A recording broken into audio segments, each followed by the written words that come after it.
Di tengah kasus kopi sianida Jessica Wongso yang kembali heboh, ayah Mirna Salihin, Edi Darmawan Salihin justru dilaporkan oleh mantan karyawannya ke polisi terkait masalah pesangon.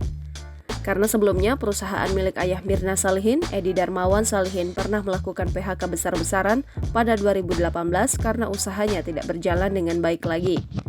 Namun, ayah Mirna Salihin, Edi Darmawan Salihin sebagai direktur sekaligus pemegang saham terbanyak, dikabarkan tidak memberikan pesangon pada 38 karyawannya yang di PHK 2018 lalu.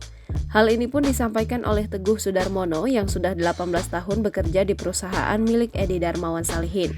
Menurutnya, perusahaan milik ayah Mirna Salihin itu sudah mulai tidak stabil sejak muncul kasus kopi sianida.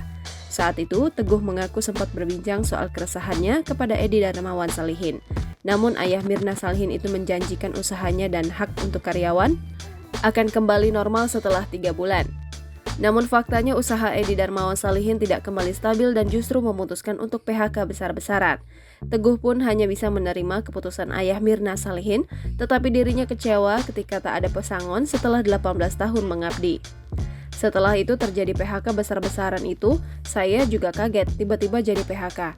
Ya pengurangan itu mungkin alasannya buat efisiensi gitu. Saya terima tapi kok tidak ada pesangon, kemana pesangonnya? Ujar Teguh. Hal serupa juga dirasakan oleh Jahiri yang di PHK tanpa pesangon setelah 28 tahun mengabdi di perusahaan milik Edi Darmawan Salihin. Saya kerja begitu semangat dan alhamdulillah tidak ada kesalahan selama 28 tahun. Yang saya harapkan kepada Pak Edi Darmawan, tolonglah iba kepada karyawan Bapak yang sudah mengabdi lama, ujar Jahiri. Jahiri memohon kepada Edi Darmawan Salihin untuk membayar pesangon yang sudah menjadi hak karyawan ketika sudah mengabdi lama dan di PHK. Karena itu, mantan karyawan ayah Mirna Salihin menggandeng pengacara Mangunju, H. Simanulang, telah melaporkan Edi Darmawan ke Polda Metro Jaya pada 26 September 2023.